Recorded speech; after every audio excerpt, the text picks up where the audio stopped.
Hey everybody, welcome to the Hiraeth and Other Words podcast. I'm your host, Timothy Mangle, and this week with me is Jay Hoerr, good friend of mine. Present. There he is. I've known Jay for 4 years? No, longer than that probably. I think It was probably about 4 years. I think it was early 2017. Because I moved to Oregon in the summer of 2017. Right. Yep, you're right. So, well, actually, you know what? You know what the perfect gauge is for your measuring? Is Jay's wife, Blythe, was probably like 6 months pregnant. Yeah, 6 or 7 months, right around there. Because it was right around February, right? I can't remember. It was like January it was January or February because we were just about to move out of that house. All right. Yeah. Okay, so it was early 2000 so a little over 3 years.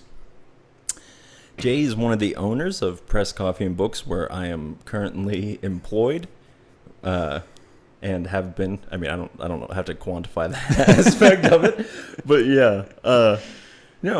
So Jay has been my boss, but more than that, he's been a really good friend and someone that, that I've spent a lot of time with, and it's been good to just have a lot of conversations. And so I'm looking forward to getting one on tape. We're using tape, like things that you tape things with. Oh, good. We're doing it. We really are. So, gosh, I'm trying to think of like a good kicking off point. Something, I mean, you probably saw it like in the title, but the topic that Jay and I want to talk about is the idea of spiritual deconstruction, of kind of being handed a tradition and then, or growing up in a certain ideology or belief system, and then what does it mean to question that, to wrestle with it, to walk away from it, whatever that would look like. If you want to introduce yourself any bit more, or you want to just what was your like spiritual upbringing like, and kind of talk about your background with that. Yeah. So I grew up in a very I always want to say typical, but nothing's truly typical. Yeah. I feel like it was just a standard evangelical Christian Republican home. Middle class. I grew up in a fairly large family. I'm second youngest out of 6. It's pretty big for like this time in history. Right. Yeah. Growing up, we were always pretty much one of the biggest families that I knew of, like all my friends. And we were also homeschooled, so there was also just that part of like everything was just intertwined. It wasn't like I was going to church but also going to public school where I had a circle of friends who were influencing me in a completely different way. It was a very homogenous upbringing, I would just say. One. Yeah, because I know I can see that from a lot of people that I met because I didn't have that upbringing. I was raised kind of in a secular setting, minus the fact that my mom's a psychic, but it's as secular as that can be. But it wasn't a traditional religious family, right? And then when I went to church, I started noticing that there were a lot of homeschooled people who that was just like, it was literally like you're saying, it was homogenous, like it was all just one thing, like all of your fellow, because everyone was homeschooled, so like everyone that did like would have, I don't know. I mean, it's just, I don't understand it because I didn't have that world of like, meet up with your friends and do virtual homework together or whatever. It's a very unique sort of thing now that I've like am fairly distanced from that whole realm, because like the church that I went to, I'd say probably about half of the people around my age were also homeschooled. Okay. Yeah. So even in like my youth group or whatever, like it was still very much that same sort of thing. Yeah. What was I'd say about 3/4, if not more, of my youth group was homeschooled? How many people? I'd say on average we'd have between like 15 and 20 kids. We were probably around the same, maybe a little more, 25 to 30,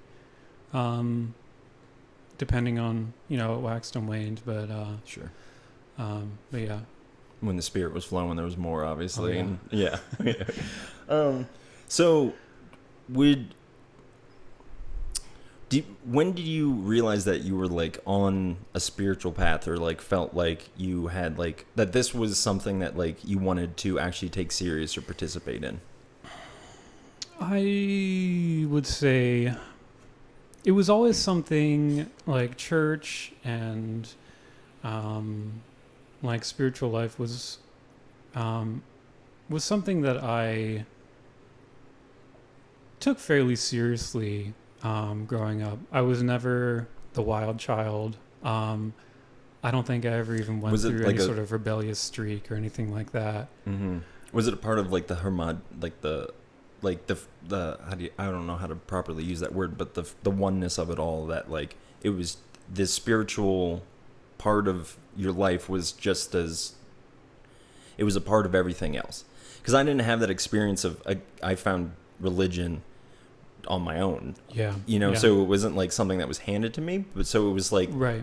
There was a clear point in my life where I was like, okay, now I do this, I feel like it was more like, and this is one of the reasons I love the word deconstruction for me, in particular, because like, just like every part of my life was like building blocks of that whole thing.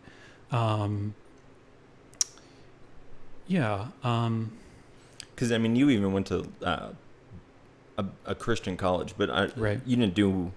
Your topic wasn't necessarily. What was your major? Well, everyone at the college probably had to attend. Either they majored in Bible or they majored in Bible and something else.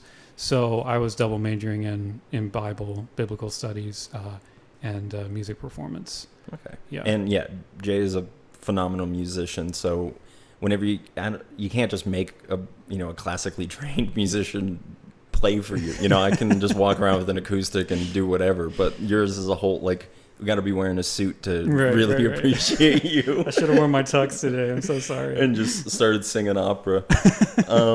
Yeah, Jay's one of those people that whenever I sing songs around, I'm just like, I'm sorry that you have to sit through whatever this thing is that I'm doing. So where would your do you want to just kind of just dive in? Like, what did spiritual deconstruction, what did it look like going into it? What was the tipping point? And then, and then we can just go with that. Sure. I would say, so starting at probably around 14 years old was when, like, my faith was always serious to me, but it was probably not until then that, like, I felt like it was getting really personal for me. Like, I had like a personal, I don't know, kind of like emotional connection to you were invested in things. Yeah. But I'm also very much a go with the flow personality type to a certain extent. So going into college and probably toward the end of college it wasn't until the end of college that I really started to like question a lot of things. And there was always a little bit here and there, but to a certain extent, it was just like me accepting what was laid in front of me. Mm-hmm. But of course, at a Bible college, you have the whole array of the Christian faith of people who are really genuine mm-hmm. and really caring people, and people who are just consumed with the dogmatic theological side, and it's all only like a head experience for them. Did you see a wide variety of what's that proper word? The breakups in the church. Right. Like the denominations. That's it, denominations. Right. Did you see it like a lot of that, or was it mostly just like evangelical, Pentecostal? It was, at least for the first couple of years, it was very homogenous. That's the second time I've used that word now. I can't use that anymore. That's fine. Maybe we'll just change the... I mean, it's all one, right? So we can just skip to that. The first couple years, very much, for the most part, people who were kind of in the same boat that I was, more or less, which was like Protestant evangelical sort of vein. Probably, I mean, because Catholics probably went to like more Catholic universities. Exactly. Right? Yeah. I don't think I'd even really ever knew a Catholic. I mean, I don't think I know like any genuine. I know actually that's not true. I know one genuine Catholic, and I love him because he's like a good Catholic. He's Irish, and so that probably brings out something in him. I was talking to Sammy today, a friend of ours, and I was talking to her about my experience with Bible college. It was very much presented as we're open to all denominations of the Christian faith, but the true Christian message is really Pentecostal and evangelical. And it was accepted without question by the leadership down. Yeah. So I often wonder, and I even wondered this over there, was what would this look like if a genuine Catholic came here, or an Eastern Orthodox person. I didn't know much about those religions, or denominations, but it was still this like we don't practice liturgy, we don't really participate with communion very much. We did have a little bit of that side. There were a decent amount of like Presbyterians and a lot of like church history buffs who like, because church history is the Catholic Church and the Orthodox Church. Right. And so there was a decent amount of that, and I got some experience with liturgy and stuff like that. See, I got like none of that. Yeah. I got no church, almost no church history. Well, we didn't have the Pentecostal side, which was kind of what I was getting to, was like after, I think it was during my third year in college when the college actually kind of like absorbed another college.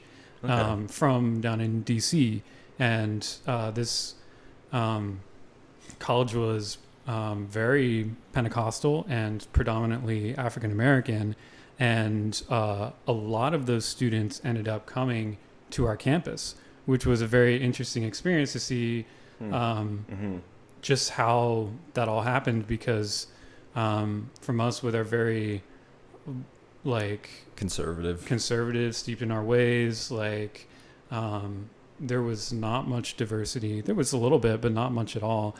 Just seeing how that all happened, and because I would say the vein of Christianity that I was in was always very turned off to Pentecostalism. Oh, really? Yeah. Okay, for sure. So define that for me and for everybody. Just like there was... Like speaking in tongues or anything like that? Sure. The belief that there's like a cessation of some of the spiritual gifts. And I think the theology gets very murky, but basically that the more intense spiritual gifts like prophecy and speaking in tongues and that kind of stuff kind of don't happen anymore. That was the belief of the college? Yeah. Okay. Yeah. Huh. And many of the professors and everything like that. Really? Yeah. That was always fascinating to me because I was on the other side of that coin of the gifts of the Spirit still very much exist and whatever. Were you conflicted with that at any point? I was definitely, because the biblical workarounds that you have to do to reach that conclusion is just... Well, I think there's a verse that says once the perfect comes, then these things will no longer be needed. Right. And they always assume that the perfect is the Bible for some reason instead of Christ, and whatever that means, but anyways, yeah. So because I remember going to that was a thing of just like evangelical churches, like, oh, these ones do believe in the gifts and these ones don't. And it's like, that's another thing of like, when you're stuck in these crazy, like, this religion is right. This, not even this religion, this one sect of this religion is the absolute right one, then you're at this weird place of like, yeah, but these guys are so close, yet they don't believe this one thing. Is like, well, then what do you do with that? So what was like, were there any like real, like what was the thing that kind of like shifted your rudder? I would say throughout college, it was mostly just little things. And I graduated college, and I ended up getting a full-time job where I was basically doing sort of like this supervisor position in a warehouse. And it was very like, the work was like very on my own. And I went from like being at college where I'm around people all the time to like basically being with myself all the time, which for me was fine. I didn't struggle with like not having as much of the social stuff. But I was also listening to podcasts all the time, like 8 to 10 hours a day. Some more serious than others, but and there was one that I started listening to where it was called Good Christian Fun, and they're still doing it. And it was basically like just a hangout.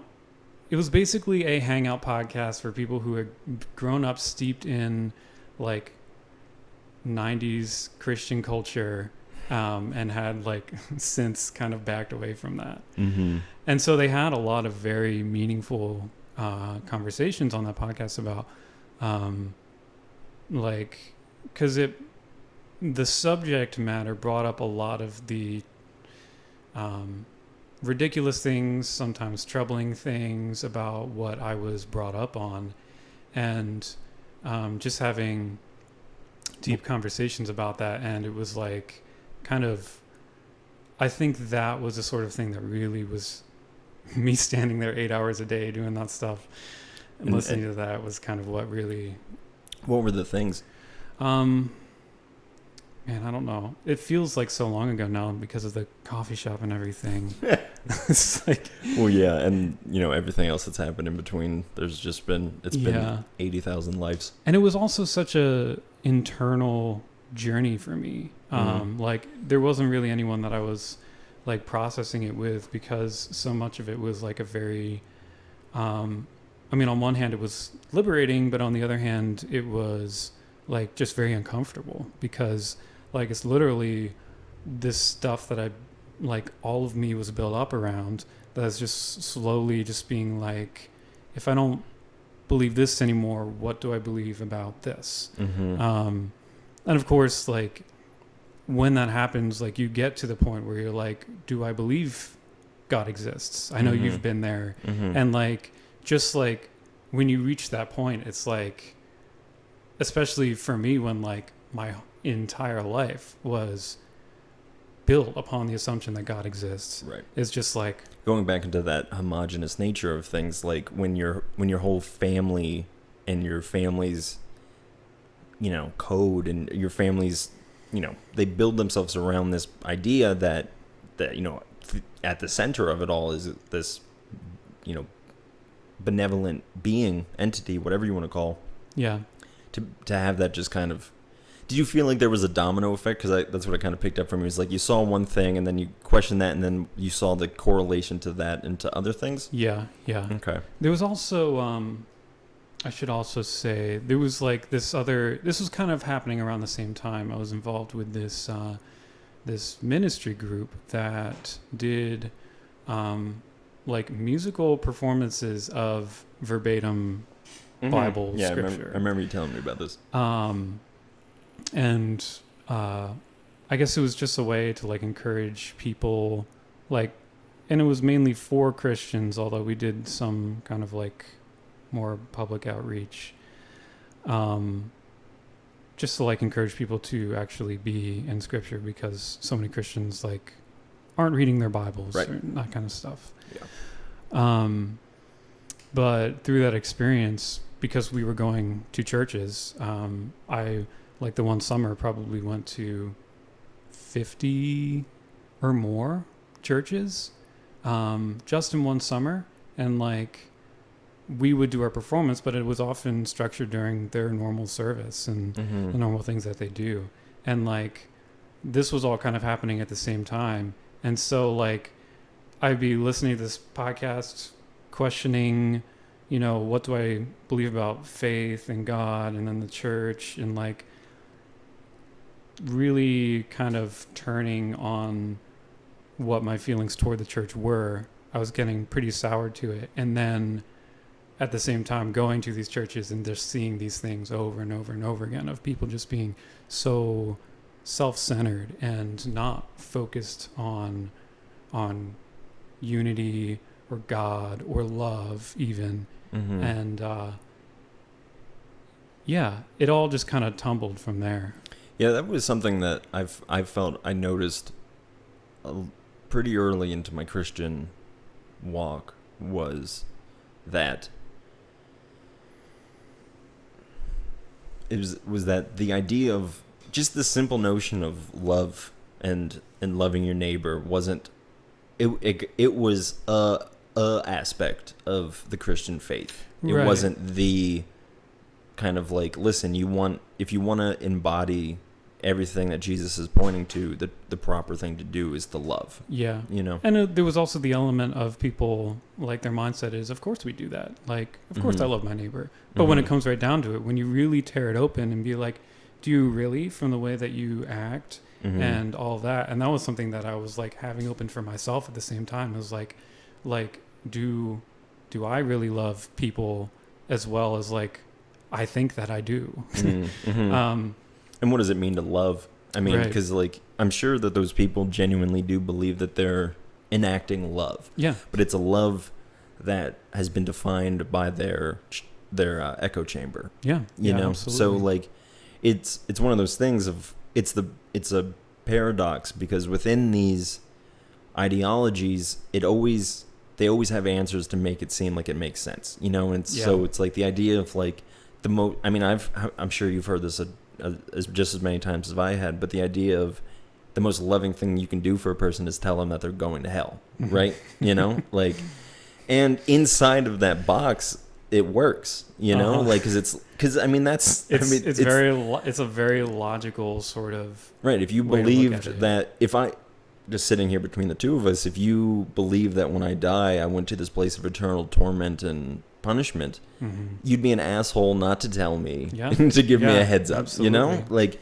and maybe I'm just trying to justify the fact that was my job for 5 years. But and that's why I don't get angry at those people that still do that, because I understand that they're literally trying to save the world. And like, I still get a little angry about it. What does that anger look like? I think just because like I see how misguided it is, and how so much of what churches do is to sustain their church, and like that's what their focus is on. I think I'm a huge believer in house churches, right? Because it's like you don't have to worry about a building. Yeah. You know, like, just imagine if you got rid of, I mean, how much more money could you put somewhere else if you didn't? I don't even want to talk about money in the church.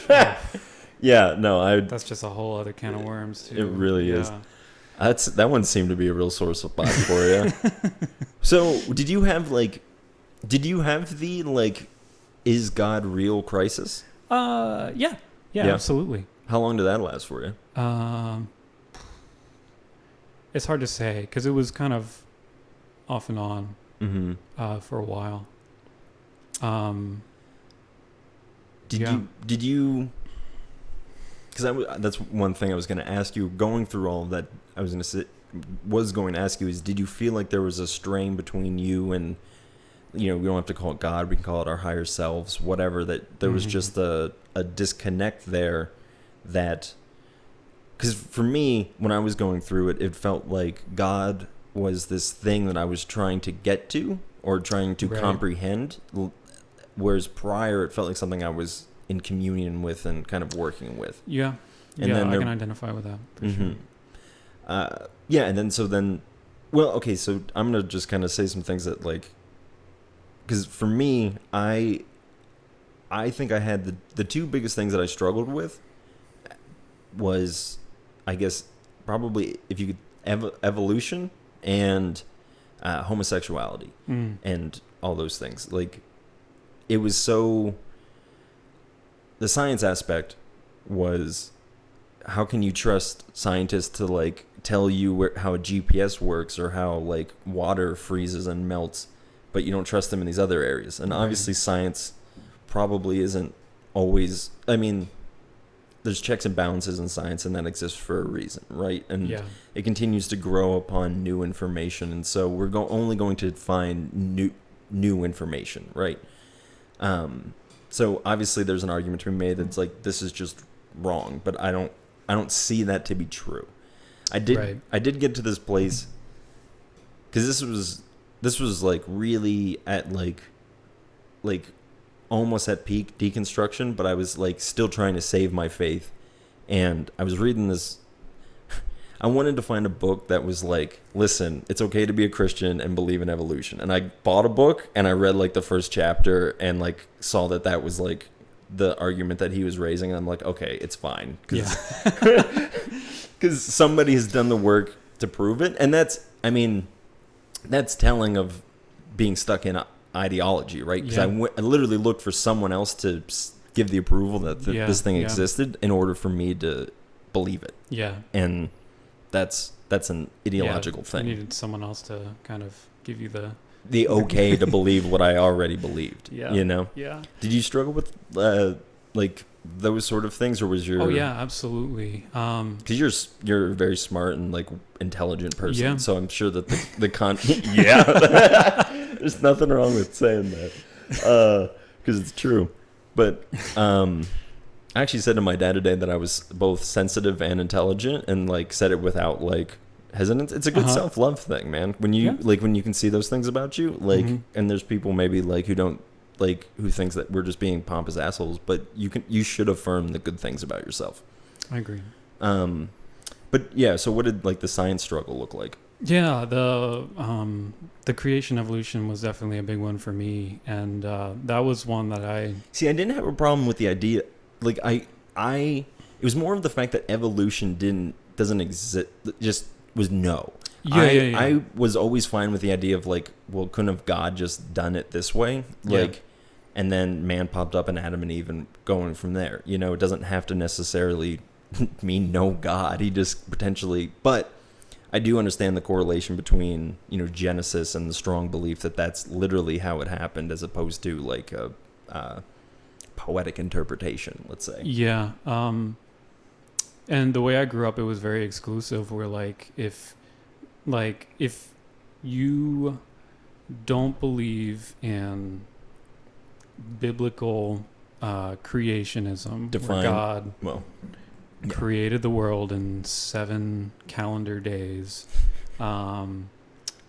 if you don't believe that, then whether you realize it or not, the like full realization of your beliefs will end with God not existing, because he's not necessary. There was like this fear about evolutionism, where it would like kill God. It kind of takes away the necessity of God, which I don't think it does. Right. Yeah. I don't see how that's actually. Yeah. And that was something I kind of reckoned with in college, and that was something I reckoned with quietly in college. I mean, I'm already a quiet person, but like, I mean, I was even in a friend group where like, I still, like, as I was kind of reckoning with these questions, still didn't really feel comfortable to kind of voice it. Like, I don't know if I would have been like rejected if I had told my friends that I think someone can be homosexual or in a homosexual relationship and like still practice Christian, be a Christian and like believe in God and be accepted by God. But like, I definitely had that fear that it might. So it was definitely something that I kind of But didn't want to talk about. How many people do you think in that circle like had those struggles? Well, there were definitely some. That's the interesting thing about Bible college, where that's something that's very not accepted. It was even in like the college constitution or whatever that, I don't know. I don't remember. I think I remember signing something About being straight? like a conduct thing where like You will act like a Christian. yeah. Okay. Again, by their definition of Exactly. what that means. Where was I? Talking about struggling with science in private. So so the interesting thing was seeing people that I did not know were gay graduate and then come out of the closet. Yep. Like they were, you know, Mm-hmm. in it with us, and we like never would have known, because obviously they felt pressure to keep that a secret. And then, you know, once they're out of that circle, they're free to, you know, to Embrace express that. themselves how Yeah. they feel the need to.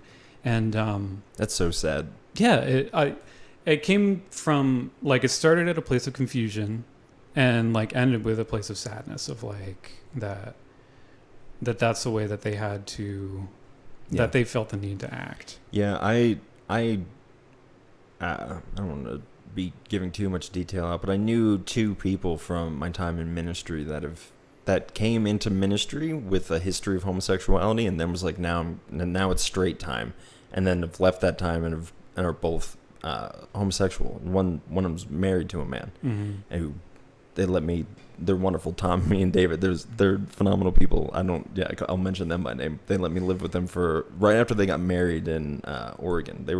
They're huge sweethearts. I love them so much, and I miss them. But yeah, so I don't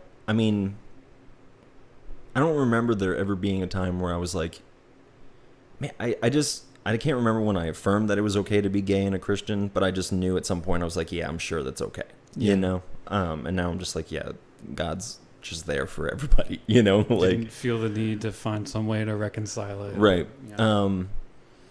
Yeah, and I mean, just also like, I too didn't necessarily have a lot of those conversations, mostly because a lot of my struggles with God came from like personal feelings of abandonment from the beloved. It was, I mean, I was too bogged down by like the purity culture of it all. I felt like I didn't say that clearly. And I spent way too much of my energy and my time focusing on that, and that was my God, and that was my, you know, I heard somebody say one time that your relationship with God came down to did you or did you not masturbate today? And like, for me, I was just like this, I eventually got to a point where it's like, man, spirituality, like I'm being sent to hell for this thing that I just can't control. And it's like, that is hell. You know, that's something that you're just stuck in for eternity and you can't get out of. That was one of those things that was addressed a lot on that podcast of the purity culture, and that was one of those things that kind of like made me think back to all those like youth group talks about, you know, where they split up the boys and the girls, and it's like, have you been looking at porn or like that kind of stuff. And we did that in Bible college, like, you know, and it's yeah, I think I did too. Like, again, at least a few times.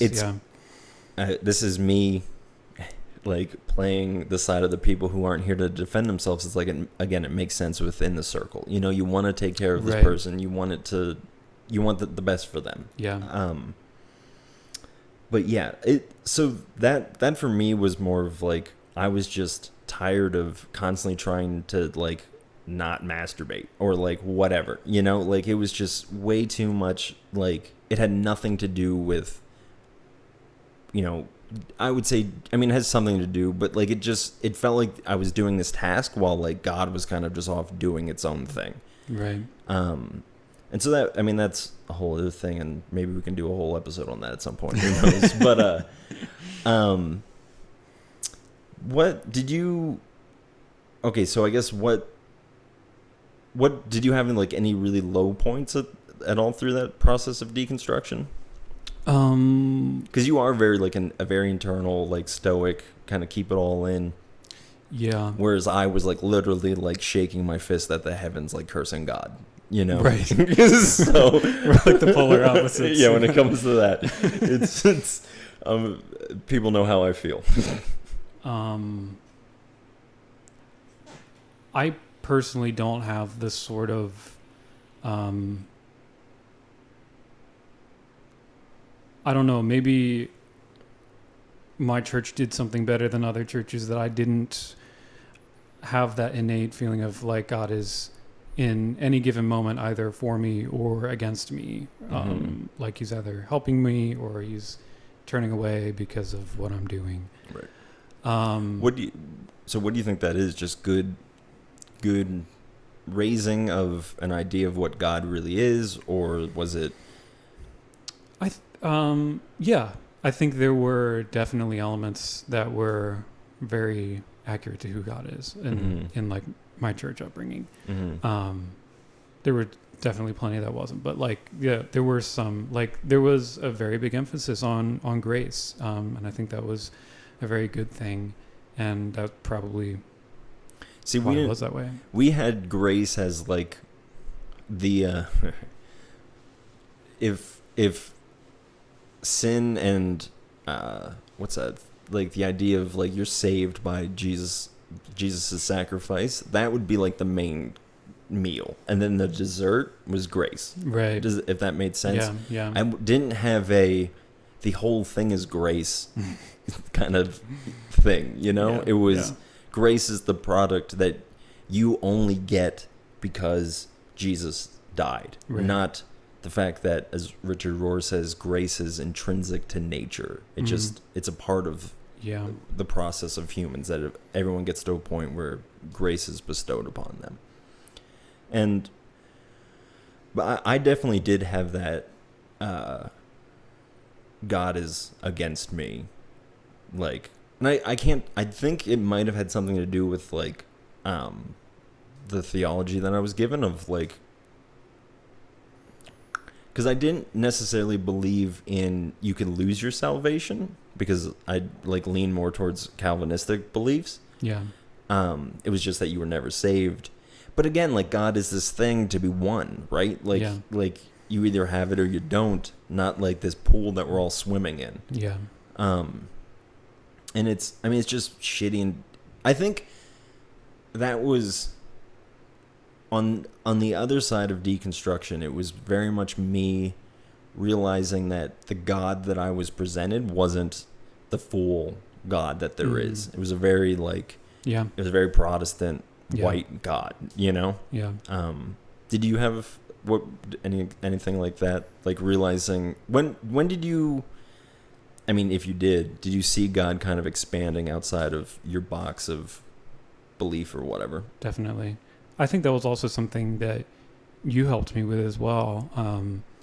As we were having so many conversations through construction of Breast, and like, that was kind of like the tail end of my like reconstruction in a way, where like all of that stuff was just kind of broken away, and I'm just kind of like taking a view at all of this without the blinders on, and being like, what actually who is actually God, and all that. Well, okay. What were you gonna say? I felt like you were gonna keep going. Yeah, like we were talking so much, and like you take a very, very broad view of God, and I think that was helpful for me to kind of just encounter that from like a personal relationship, like between you and me. Yeah, because I think for me it was when I moved to Oregon. I remember moving with the specific question of what is God. It wasn't who, right. It was what is this? What do we talk about when we say this, you know? Because I think, here's what I assumed. This was the thesis that I was going off of, is there was many points in time where I had extreme religious experiences. What is the evolutionary reason for that experience? Right. and what it got me to was that's a real experience, you know, like, but like it was the wrestling of, because you don't just want to give into the obvious, like you want to just kind of be like, well, what is this, you know, is it just a byproduct? It's a super reward mechanism in one's head or something like that, whatever critiques you would have of religious experiences. So that was like really what I wrestled with for over a year, probably straight, of just like, what is God, you know? And there's a reason that he's called infinite, you know, because it's so big that it's and something I really realize is, like, when you talk about something like God, like even for people listening right now, if they hear that word, I hope that their interpretation of that isn't me saying there's this, you know, again, one religion, one true thing. The Bhagavad Gita has this great quote. It's something along the lines of like, do you see these million idols? They are all just my many faces. Mm-hmm. And I've always wanted to say that in like an argument with a Christian and just be like, listen, like, this guy is saying that the Bhagavad Gita is saying that the ultimate is made manifest in many different ways and many different faces. Like, and also that one person's understanding of a whole God, like, while it's might be a very small view of God, it's still a piece of God. Mm-hmm. Right. And like, again, you know, there's 1,000 ways, there's infinite ways to get into an infinite pool, right? So like, it literally, I have so much, I mean, I'm sure I'll talk about this 1,000 times on this podcast, but a lot of regrets about not better understanding Taoism when I was over in Taiwan, because that was the main religion. Mm-hmm. And Tao, this is beautiful, because the word Tao is the same word so Tao is the word for Taoism. Tao means the way. So in the book of John, where it says, in the beginning was the Word, and the Word was with God, it says, in the beginning was the Tao, and the Tao was with God and was God. And like, I knew that then. And so it was more of like an evangelical or evangelistic tool to be like, listen, like, your religion's mentioned in my holy book. It was not the fact that we share a Tao, you know, we share a way. And it was still that mentality of like, no, come to the right one, instead of like, let us together soak up this beautiful thing that we're participating with. Yeah. Did you get any like pushback from anybody in your life who was like, 'cause you weren't, I would assume that you weren't as vocal about it as I was, because I just took the whole internet with my, multiple podcasts and stuff like that, like, to go on this journey of, whatever it is. I've never been the kind of person who would ever say controversial things. So I think, I don't know if I've processed this yet. I don't know if I regret this or not, keeping it so internal. I think it would have been helpful to, like, earlier on in that process, have someone, just to not be so guarded, I guess. Mm-hmm. Because I did have people that I could talk to, but I didn't. And I do wish that I had. See, I was scared that if I talked to anyone, that I would get the same, like, just gunk handed back to me of like, no, you know the answer. Actually, because I did. I did have... We're trying to reason you out of your questions. Yeah, and like, also, it was, it's gaslighting to some degree, of having people being like, you know the truth, Tim. You know it, like, and people would say that to me, and I would be like, listen, that didn't work. Like, I don't know what to tell you. Like, I'm glad it's working for you, but it's not working for me. Yeah. And man, and I have so much empathy and sympathy for those people, because I understand where it's coming from. They just care, and like, they want to make sure that you're not disappointing God. You know, that's a genuine thing. It's the embodiment of it that usually is where it goes off, you know?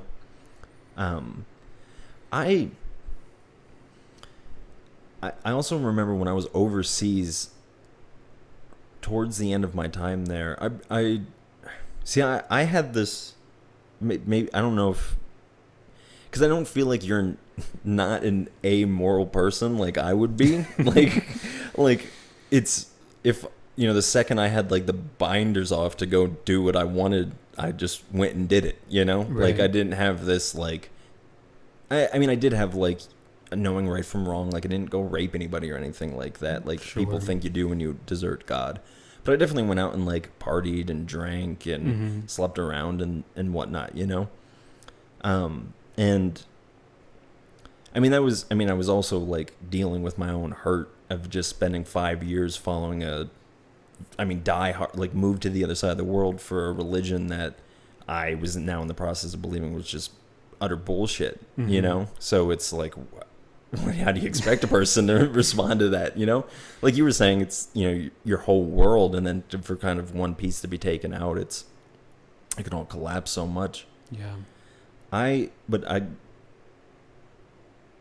struggled with just a lot of the like, I still want to be 100% into this, and also like I want out. Like I'd say there was a good year of that, just in and of itself, of just a struggle of like, maybe not. Let's not say a year. No, I mean, yeah. Honestly, it was probably more of a year of just like, because I would say that process started when I was in Taiwan, of just being like, this is stupid, like, and just seeing how poorly I was being treated because of like a bunch of other issues, and I'm just like, why am I here? This is dumb. Like, I don't even know if I believe these things. I wasn't like praying at all or like anything like that. Right. Not anything outside of like, God, just show yourself to me, Yeah. And I remember one day when I was over there, well, this wasn't really a day, this was over a period of time. And again, I'm not trying to throw anybody under the bus.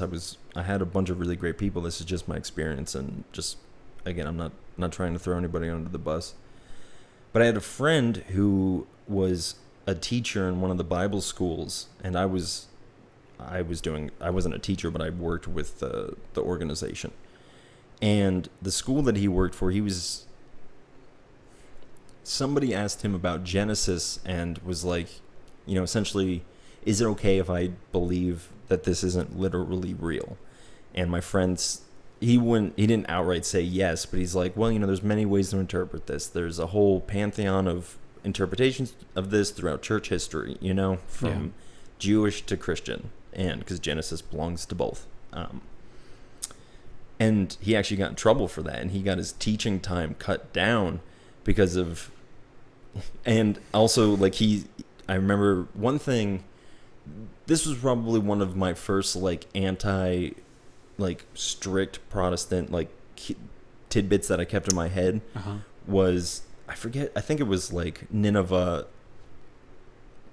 For those of you who don't know or that aren't very familiar with the Christian faith, I'm sure this podcast has been probably confusing for you at some points. But Christians, especially in like evangelical and Protestant beliefs, is like everything in the Bible literally happened. Right. As is, like, this is a complete 100% accurate retelling of history. It's fine if you want to have that belief. I don't have that belief. I believe they're in stories that are just meant to inspire, because even if they didn't really happen, or if they did, the stories, it's just still a story in your head, and the story is meant to move you. But there's a story in the Bible the book is called Jonah. Jonah goes to a city and tells them to repent. It's a wonderful story. We'll talk about it some other time, I'm sure. But there's a lot of Christians who are involved with finding geological evidence that these places actually existed, and to try and find proof for the biblical stories to further, confirm the literacy of the Bible, or legitimacy of the Bible, whatever you would say. Anywho, there's very, very little to be found of Nineveh. And so the Christian answer is, well, it's just destroyed by God and whatever. But there's also the idea of like, well, what if it never actually existed? Yeah. And this is just a story. Yeah. And my buddy, again, got like in trouble for saying that. And it's like, man, like I remember being there, and this is that point where I'm like, I want to be all in, but I don't. Yeah. And then I hear that and I'm just like, maybe it doesn't matter, you know? Like, did you, what did that, well, I was going to ask you that, what does the Bible look like to you now, or any, we'll start with the Bible before we get into any other spiritual practices. I think, so I grew up where the Bible was very literal, if not completely literal. And let me ask you this, because I don't know how many guests I'm going to be able to ask this, but did you have a way to reconcile Jesus saying different things in the gospel, but telling essentially the same story? Did you? Because in my head, I was just like, oh, he probably just told it multiple times. It's a teaching tidbit. Yeah, that's how I justified it in my head. Yeah, pretty much. Yeah. Yeah. Because you couldn't say like, oh, these people are just using their own words and using. Because I'm sorry to cut you off, but it's like, man, it was 30 years between Jesus's ascension and the first gospel. 30. That's my entire life. Mm-hmm. And for you, like for my father to, at the age of 30, he's 60 now. So at the age of 30, if he had, you know, how well can he remember conversations from that time? Well, to me, all of the words in the Bible are directly inspired by the Holy Spirit. The Holy Spirit. See, when I believe that, because I believe everything's directly inspired by the Holy Spirit. So then, haha, gotcha, Christians. But still, there's no room in that circle. There's no room for, like, really the author's individual voice. Right. Because it's... Or the fact that they would have, like, their own... And, I mean, you can even... I'm sorry I cut you off again. But, like, the idea that, like, Paul and Peter, they went at it, you know? And it's like, well, what did they go at it over? And, like, what did those conversations look like? And who was in the right, who was in the wrong. And, right. Like, And also, like, I remember I had a discussion with a friend of mine. They were talking about, I think it was... What was the first creed besides the Apostles' Creed? The Nicene Creed? I think, yeah, okay. So I think when they were gathering on that, that's where they decided that Jesus was 100% God and 100% man. Up to that, it was kind of assumed that he was 100% man that had captured his divinity. Yeah. And then, so my friend points out, is like, you know, where did that send church history? Yeah. That we we made the man aspect of Jesus a subsect of his overarching reality and threw him up into the Trinity, instead of painting Jesus as the everyman, as my current interpretation of him is that should be the path of every person, an upward strive towards God and death and continual death and continual resurrection. Yeah, I don't think those are necessarily mutually exclusive. But yeah, it's interesting because, like, I mean, people were like, there was just violence over beliefs like that.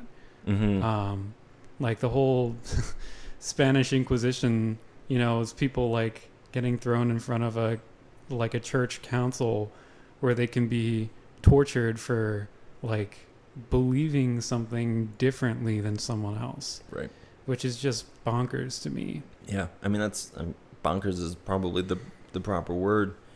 Because it's, I mean, John Calvin also gave the okay for someone's, like a heretic's death. You know, he was the Paul of that, the irony of it all, you know? Yeah. And it's, people don't know that about, you know, the founder of the Protestant religion was someone that was okay with the murdering of heretics. And, or let's not say murdering, let's use, you know, justifiable word. Let's say, because, I mean, but there isn't a proper word for killing a person because of their beliefs, unless, I mean, you don't kill people for their beliefs, you kill people, death penalty you get for your actions. Yeah. You know, like, so if this guy's belief was like, it's okay to stab children, then yeah, you obviously want to incapacitate that person. But if they had a belief, whatever, I don't know what it was, but to have that belief, I'm sure it wasn't anything that was worth ending a man's life over. Yeah. You know, especially if you believe in a eternal conscious torment. Yeah. I mean, Joan of Arc was literally burned at the stake because she equated herself with God in front of, an important person. Yeah. The council asked her the question, and... Well, see, I remember one time I heard somebody talking about the person who wrote Amazing Grace, Mm-hmm. and this is just me retelling a story. I don't know if this is actually like true. They were just like, yeah, that's a great poem, but eventually he lost his mind, and then he started like equating himself with God and blah blah blah blah blah blah blah, and like was just like writing the dude off. And it's like, well, like it was just such a quick. I didn't have the cognitive understanding that I do now of religions and where they come from and what they mean and stuff. So it was more of just like, or what the actual point of religion is to open you up to your divinity, Yeah. And so, you hear in that circle of like someone being like, I am God. It's just like, I mean, even now I don't like that language. For me, I don't like it. I understand when people say that, and I'm like, yeah, I understand it, but I'm also like, okay, then make anything. Yeah. Like you're God, but you're also a very human person, know, and I think the beautiful thing found with Jesus is that he's both. And it's, I remember I saw this meme one time that was like, bisexual doesn't mean I'm 50% into girls and I'm 50% into men. It means I'm 100% into girls and I'm 100% into men. Mm-hmm. And that's the same thing with Jesus, is that he's 100% God. Yeah. And he's 100% man. Yeah. So that's the part that we confuse. We say 50-50. It's like, no, I am fully both. Yeah. And again, that's the archetype for everybody. Yeah. It's the learning to wake up to that. We were at one point talking about where you were with, like, what's your relationship with the Bible now? Yeah, it's interesting because there's this very like slippery slope mentality to the people who believe in like take a very literal interpretation. Yeah, I mean, people have actually used that terminology. Yeah. From like to me. Yeah, same. That's what I grew up on. It's like, if you don't take creation literally or revelation literally, like that just opens you up to like, what if you don't take the 10 Commandments literally? You're just going to go start killing people? Right. I mean, the problem is, again, that they're probably right, because it does start taking you down this path of questioning things. Yeah. See, the thing is, I think people know that path is the path. I would say that there's different levels of the subconscious, right? So there's probably a deep subconscious level of them that says that they know that they have to go through the deconstruction. They have to go through the shit and like dig through and figure this out for themselves. But they don't want to go there because it hurts. It sucks. It sucks for God to die, like. But I think that they put up these subconscious ideological boundaries around people leaving there, and they use scary ideas of like it's a slippery slope. But like they know that because it's true to some degree. Yeah. But it's not a like. I remember thinking this. I don't know if I ever said this to a person, but it's like, yeah, don't you want to go on a slide? Yeah. That's great. Like they're supposed to be fun. Yeah, and there's also just like why would, like, this is a poem right here. Why would you take this literally? Someone wrote these words to convey a certain thought, message, emotion, or whatever. Mm-hmm. And you can have literal poems, but like, something like it's metaphorical truth. Yeah. Right? I don't know. There can be a balanced view that has both viewing parts of the Bible as literal and parts of it as figurative, like trying to teach you something using something that may not have happened. Should I put you on the spot and ask you if Jesus really rose from the dead? I do believe that he did, personally. I'm like, why not? It's a crazy world. Who the hell knows what happens? There's no hill I would die on, right? Like, it's interesting. but it's because I don't just see the resurrection as a thing that is. I don't interpret the resurrection as one day you too will rise. It's that all things are rising. Because I mostly, when I look at Jesus, I try to look at him through the view that John sets up of him as the logos, right? This Tao that we talked about. This Tao in Chinese, it means path. So again, way. So it's there's this way, because in Taoism it's like the universe is set up like this, and everything kind of is an echo of this. And so saying that the message of the cosmos is death and resurrection. And that's kind of how I interpret the crucifixion as well as the resurrection. That it's a symbolic representation of the just eternal truth in every aspect. Yeah. But again, does that mean that his body physically arose? I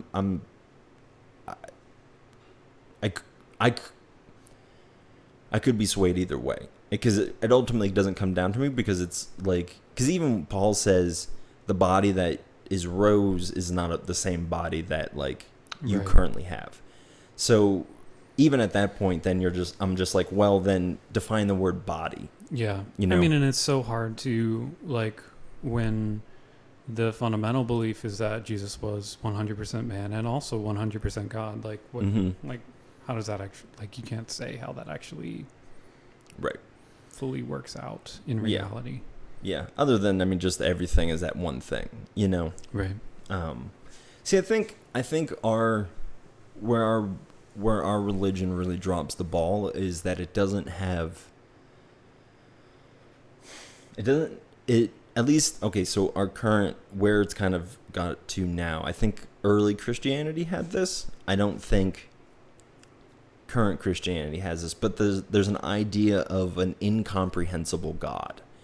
Everything that is currently exists within our ethos or our pantheon or whatever is very much a comprehensible, like, God is like this and like blah, blah, blah, blah, blah. The idea that God exists beyond knowledge or comprehension, people can't comprehend that literally by definition. So it's just, they just don't know what to do with it, you know? And I think that kills a lot of the mystery of Christianity, is that like, there's no place to look at it and say, oh, God is bigger than we understand, you know, because the Christian faith is very much God became flesh and showed us how to rise to our divinity, you know, so he's very clear cut. Whereas, you know, the Jewish people with Kabbalah and Eastern religions have more of this place of, there's this incomprehensible thing that it just kind of exists a priori, and everything else kind of falls down from that. And even going back to what the Bhagavad Gita said, that everything is just kind of a expression of that one bigger thing. So even the Christian message and the Christian whatever is just a aspect of that thing. So I again, because we don't have that in Christianity, we look at something like the resurrection. And also there's a question of like, why did no one post-resurrection recognize him until he like allowed it to some degree, you know? Right. So it's just, and like his body just didn't seem to abide by the same rules. And I think the authors did that intentionally to be like, listen, this isn't the same thing as was before. Yeah. You know? Could very well be. Yeah. And again, like, because I guess in part in my head, I'm just like, yeah, everything resurrects. So like, yeah, it's just like, even my physical body, if I would like, I want to put this on the record, when I die, I just want to just put me in a hole in the ground. That would be the greatest honor for me. People, like, I've said that to so many people and they're like, oh, that's so disrespectful. Like, why don't you want this? Like, I'm like, no, I want to be able to give my body properly back to the thing that is given it to me, you know? Yeah.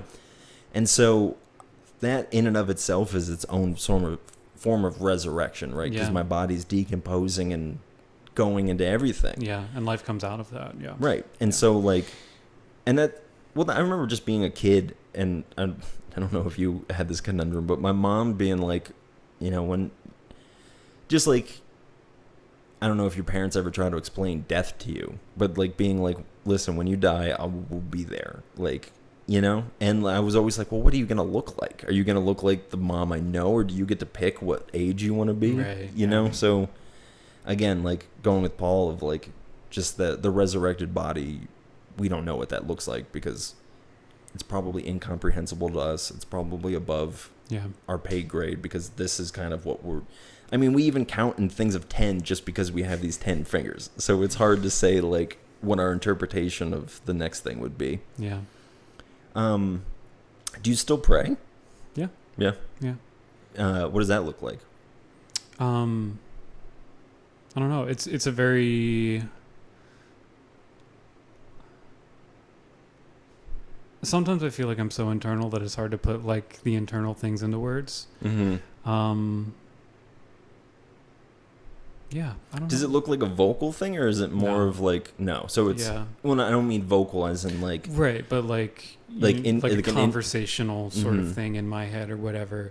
Yeah, and like I'm even not much like that for a thought process as well. Like I don't really talk much in my head, so like when someone asks how I'm feeling at any given moment, that's like a really hard question for me to answer because like you're not thinking about it. I'm not in a process of like in that constant process of putting that stuff into words. Well, now I'm curious, what does the internal like dialogue look like for you? Or like, is there, what is your, okay, so what does prayer look like? Go back to that. And then do you, because I am so focused on the thoughts in my head. They are, I'm not always, but like they are incredibly consuming for me. So it's hard for me to kind of like back out of that. Do you feel like, do you struggle with that at all? Or is that like, how, do you just utilize your thoughts, or can you be consumed by them? It's very rare for me to be consumed by my thoughts. And I guess you could take that back to like the Enneagram thing where like I as a 9, it's like a body center sort of thing. Oh, okay. And so like the way so the Enneagram, for people that don't know, is just a personality test. I mean, not just the personality test. It's a very good one. There's 9 different, it's called Enneagram. There's 9 different types, and you can have like a wing into a different personality. We'll probably do an episode on that eventually. But Jay is what they call a peacekeeper, I believe, right? So a very moderate, in the middle kind of person. Yeah.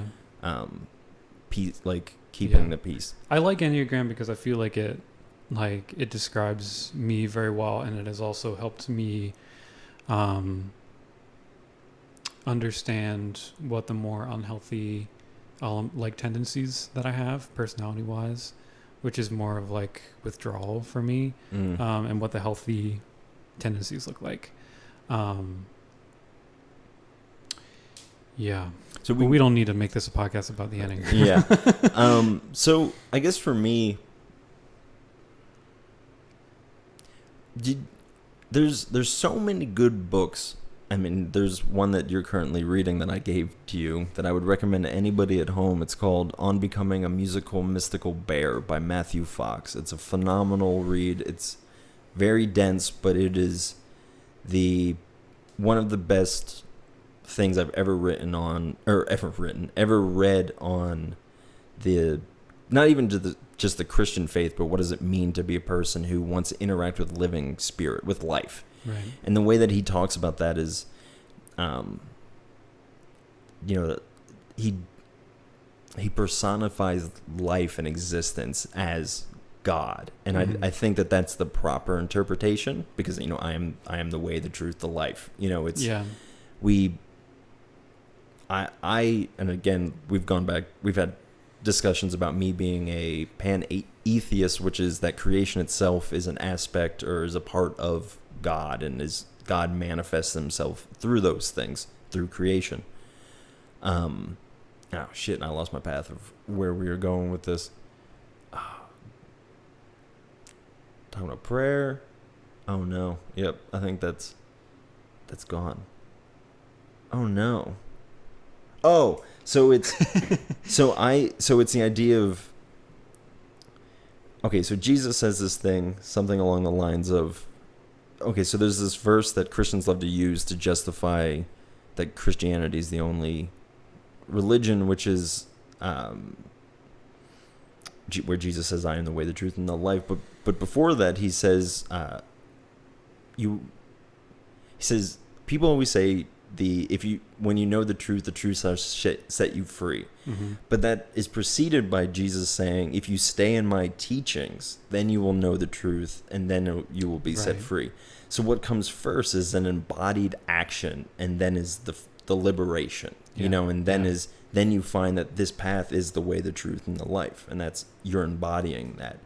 And so that's why, again, like, it's, for me, spirituality has become more about embodying God, and that's how I move through life. Yeah. So it's no longer this trying to find this thing or whatever, but it's when I'm not acting accordingly, then it's just not there. It's, I won't say it's, it's not a thing of acts that save you, but it's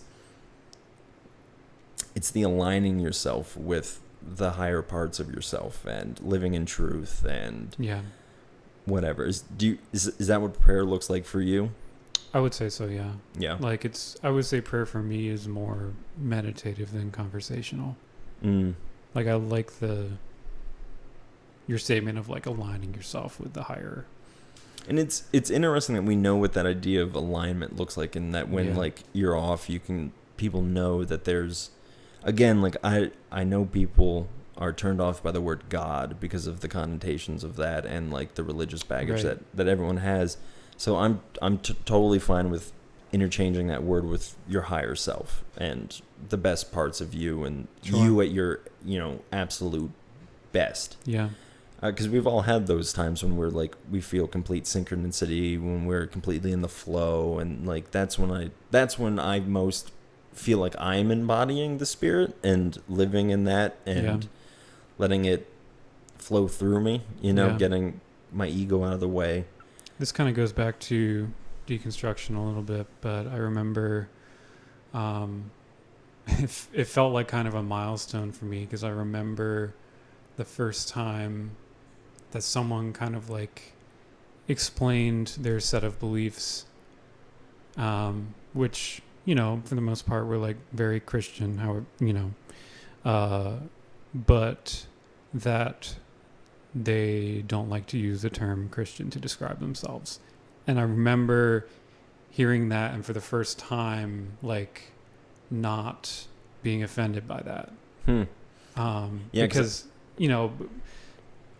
like, it's the labels are so important growing up. Like, the word God, the word Christian, like, it's what you identify as, and, like, but when we're getting more and more into this time where, like, Christian can also mean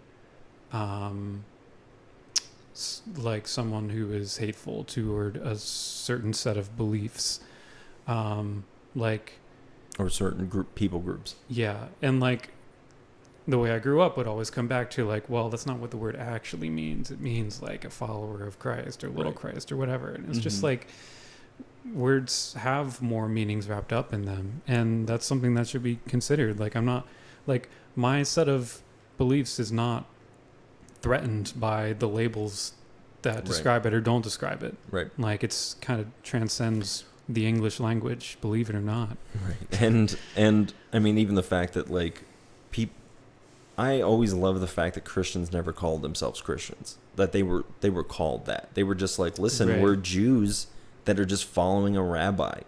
And then it was like people who saw the distinction between the way that the followers of Rabbi Jesus were, different from Rabbi Yaddle Yaddle, like, whatever. So it was that was the shift in, the breaking off of the religion. Because, I mean, Buddha was the same way with Hinduism, and as Jesus was with Judaism, is they didn't come to start a new religion. They just came to show how the religion should properly be done. But because of the elapse in time, that when that was fully embodied, it looked so different from the thing that it had come from that they called it a different religion, you know? Yeah. Because Buddhism essentially got rid of a lot of the, like, I wouldn't say esoteric, but a lot of the God imagery out of it and made it more about, like, the self. And, I mean, Jesus did that to some degree by bringing it into flesh and blood. You know, he brought it a little bit closer to home. Still, I think, I mean, the God presented in, like, traditional Judaism is so, like, out there, you know, like, and I think they're fine with that because they're like, listen, we're just kind of here doing our own thing. God's off doing his own thing, and as long as we follow the certain set of laws, then we're fine. Yeah. Like, we're just kind of put here to be doing this stuff anyways, so we might as well just be doing this stuff. Yeah, I mean, I actually, I think I have a lot of resentment. I won't say I think, I do have a lot of resentment for this. I remember my second week of Bible college being told that it wasn't a proper belief to believe that other people of other religions also went to heaven. And because I wanted to, like, appease my superiors and the group that I was in, like, I just got into Bible college. I flew to the other side of the world, and I was there I didn't have a return ticket. I had planned to stay for over a year, you know?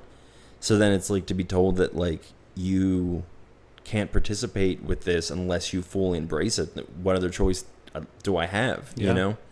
And then it pisses me off because I got back to this place of, like, oh, I fucking believed this 7 years ago, you know? And then somebody told me I couldn't. And I, you know, in my free will surrendered to that. And, you know, there's a lot of, so, like, even probably this is like a reaction to, like, no, like, if you don't participate with Christian faith, you're still going to go back to the beloved one day. You know, I believe that. And because there's this verse in the Bible that says, where can I go that departs from your presence? And he even mentions death. Yeah. And it's like, okay, then he's there, you know, it's there. It's eternity. And again, this goes back to the idea of God being this thing rather than the whole thing, you know, everything from creation to whatever is beyond creation. Like, it's all a part of what we would call God. And I just don't think, because we can't comprehend that, and, like, we need, because there's this, I remember I tried to read a lot of books that were also, like, good affirming of the Christian faith while reading books that, like, were deconstructions of the Christian faith, because I didn't want it to just be, like, a clear one-sided argument. And one of the points that I remember someone making about, you know, Christianity as opposed to, like, an Eastern religion is that Jesus looks he's human, right? Like, so even the humans, to some degree, in Hinduism are blue, you know, like Krishna's blue, but he was a man, but he was a blue man. So, like, he's still, like, different. And this person was saying, is like, if you saw a Hindu god walking down the street for you, you wouldn't know how to interact with that. And so that's why Jesus is better, because he's man. But my response is, like, yeah, but sometimes you're walking down the street and life just doesn't make sense. And that's where these crazy images come from, because that's a aspect of the whole thing. Yeah. You know, Jesus, life doesn't always make sense. Like, Jesus is pretty, like, I mean, he definitely has a lot of mystery wrapped around him, but he's so flesh and blood to see, like, there's not a lot of interpretation on him healing people. You know, he's clearly a good guy who, like, wanted people to be able to live in their best, and he was able to be that window of grace into their life. And so he was, you know? Yeah. And geez, I'm trying to think if there's anything else along this any other stories or anything that you can think of, or what would be something you would, if someone who's listening right now who was going through like a deconstruction area of their faith, what would you want to leave them with?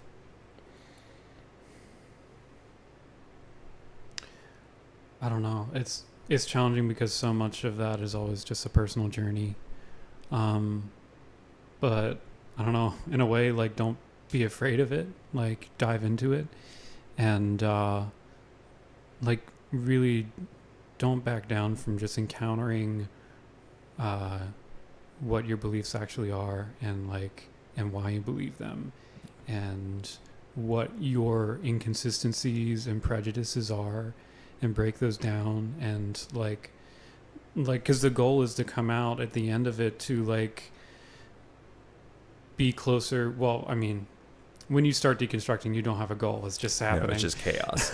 Well, I think there are like two experiences of, I think there's the more chaotic of like the rug being pulled out from underneath your feet, and there's other experiences which seems to align a little bit more with yours of like just gradual, like, oh, this doesn't make sense, but still kind of like building it back up. Yeah, I did, and I'm not trying to say that, you know, one is better or anything, but I definitely had like the rug pulled out from underneath me and just fell, you know, like, and that's where like a lot of like the anger and the resentment came from, because it was just like, it was a whole job that I had and then like pulled out from underneath me, you know. But yeah, I think that's great advice. I would say, I definitely think the idea of don't be scared of what you actually believe. You know, just learn what you know, better educate yourself on what is true, you know, and I know you would agree that it's okay to be wrong. Yeah. You know, and because you're not what you believe. They're just happen to be a part of the narrative that's going on inside of you. Yeah. You know, you're more than those things, and I would say also, like, find someone you trust that you can talk through it with. Yeah. Whether that be a friend or a counselor or whoever. Yeah. Because, like, yeah, I do wish that I had, because I had people that I could have. I do wish that I had kind of talked through. I think it would have not necessarily sped along the process, but I think I would have felt a lot more secure through the whole thing if I had someone going through that with me. Yeah. Yeah. Yeah. And, you know, I mean, you got to make sure that there are people who genuinely care about you. Yeah. Because I had, well, let's not say genuinely care about you. It's people who will point you in the best direction regardless of the outcome for them personally. Right. Because I had, during my deconstruction, I had my non-spiritual friends being like, it's fine, just leave it, you know, because in their world, it's like they just never had it. So it's like okay to just walk away from. Yeah. And on the flip side, I had Abby and Bobby, who were like, and Emily Bensinger, and just people we know who were just very much just like, listen, it's okay for you to believe these things. It's okay for you to be going through them. We don't have, you know, there's no window that says if you don't believe these things by this time, then you're out. And I definitely struggled with that before, of having that feeling of like, you have to believe these things or you're gone. And then so trying to find a circle where it's like, it's okay to believe whatever you want. Yeah. And I still affirm that, like, I'm fine with people being atheists. I'm fine with people being new age, whatever it is. You know, everyone's on their own path. And I'm a firm believer of, if I was the entity born in your life, I would probably end up the exact same place that person is at. And if you were born in my shoes, you'd end up right in this chair. Yeah. So I don't have any anger or hostility towards other belief systems, because it doesn't help me, you know, to have that. So yeah, if you're going through these things, you know, there's a lot of resources out there that's really good, and just go to Preston, get some coffee, and talk to the baristas. They're all great. Yeah. I would say most of the baristas there have gone through some sort of deconstruction like this. But I like your plug there at the end for your company. Anything else? I didn't even think about plugs. Anything you want to plug? Don't you have a brewery opening? Is that going to open this year?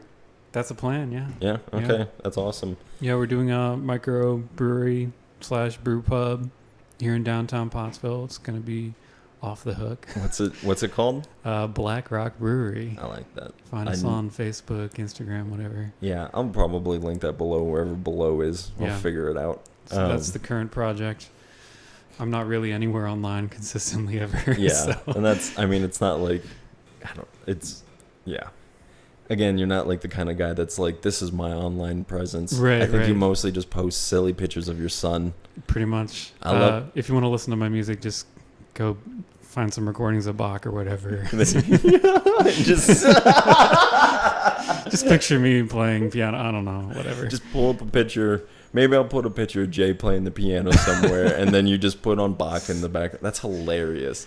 Yeah. Wow. That's so funny. Because I guess that's true, because you're supposed to play it. Well, okay, so this is bonus content. All right, here we go. After dark. Yeah, after music questions. Can you tell, like, if it was somebody playing Beethoven's Sympathy, whatever, Sympathy, Jesus Christ, Symphony, could you tell who the composer was based on how they perform it? Well, if we're listening to Beethoven's Symphony, are you? So like, let's say, do people do people perform the same piece in different ways? Yes. Yes, absolutely. So there's generally, especially the further back you go, it becomes a little bit more rigid what the generally accepted, like, traditional interpretation of a piece is. Because there's probably not recordings, right? Right. So is that where like the initial like confusion in interpretation comes Sure. from? There's also there's different evidence that we have of like how, from different writings or like, markings on the original scores that weren't necessarily like technical musical markings, but like the composer wanted it, right. you know. So. There's always... So it's like interpreting this crazy language that like, it's like trying to interpret Old English. Yeah. Like, it's I get this, but there's some things there that like later were changed and quantified as a different thing. Yeah, and there are also there are like different musical markings that mean different things in different eras. And the reason we know that is because like you can look at the teaching materials of a certain day where like this sign, the teacher actually writes out the notes of what that actually is for their student or whatever, and you can see like, oh, this is how this was played back then. And you can look at the same sign that's played today and it's played differently. Wow. But like there's always room for classical music. Would be dead if there wasn't room for reinterpretation. So there's always at least someone who's just kind of like reinventing the wheel. I mean, a big one was Wendy Carlos back in the 70s and 80s of like synthesizers were this new thing, and she comes out with this album that is Bach pieces played on synthesizers. How's that? It was like mind blowing. I mean, does that still stand up? I feel like it will. It does to a certain extent. It definitely sounds like 80s synthesizers. Yeah. Yeah, but 80 synthesizers. I mean, it was probably earlier than that. Actually, it was probably in the 70s or something. I'm about to tell you something that I'm almost certain you told me. Okay. This is a weird form of the telephone game. Yeah. That is it, or maybe it was Sam. It's the idea that synthesizers sound different because the tubes that they were played through aren't made in amps today, so that the original synthesizer sound can't be truly mimicked because the product is made differently. Yeah, to a certain extent. I mean, there's the big divide between analog synthesizers, which use like tubes and stuff like that, and digital synthesizers are solid state. And they definitely do have a different sound, and often the analog ones like just have this powerful fat sound. I mean, there's no other way to put it, but Yeah, it is interesting that like you can plug a synthesizer from 1975 or whatever into an amplifier from the 1960s, or you can plug it into one that was made yesterday, and it'll sound completely different. Wow. That's insane. Maybe not like completely different, but it'll have a different sound. Right. Like for anyone with an actual trained ear, they'll be able to recognize it. Sure. I mean, Sam Young is a talented musician that we know, and I remember he would just always talk to me about the difference between like materials and whatnot, and we were just like, I'm like, I can't hear it. I don't even know what to look for. Yeah. You know, it's a language I just do not speak. Yeah. I mean, I've done a decent amount of studying like period keyboard instruments, which is like, you know, what was the piano before it was a piano. Mm-hmm. And it's like they use different things for the strings, and like the strings were hit by hammers, but like they didn't used to be covered with felt. They used to be covered with like leather or some other sort of skin or something like that. Or the harpsichord, where it's literally like a little hook that plucks the string. Right. And it's just like so many different things that go into like what makes the instrument sound different. And that's like amazing. In like 1840, the piano looked a lot like it does today, but back then they weren't using nearly as robust of like a frame. And pianos today have like 40,000 pounds of pressure with all the strings that are put onto the, I think usually cast iron frame, and they're using literally multiple strings for certain notes, so that when you hit this note, it's this higher note, it's not way quieter than this lower note with the bigger string. Right. And it's just crazy how the sound changes. Wow. Yeah. All right. So your wife just popped her head through the glass window at exactly an hour and a half. I told her how long we'd be. So let's wrap this up. I'd love to have you back to talk about music and just kind of some of the conversations we've had about that. And that'd be sweet. Yeah. Thank you so much. Thanks everybody for watching. Just come back. I haven't thought about how to wrap this thing up. Yeah, thanks, Jay. Check him out. I'll have his social media and whatnot. Check below. We're literally at the coffee shop every day. So if you want to see either of us talk to anything, just come by. Thanks again so much to you and to everyone watching. Thank you. God bless and good night.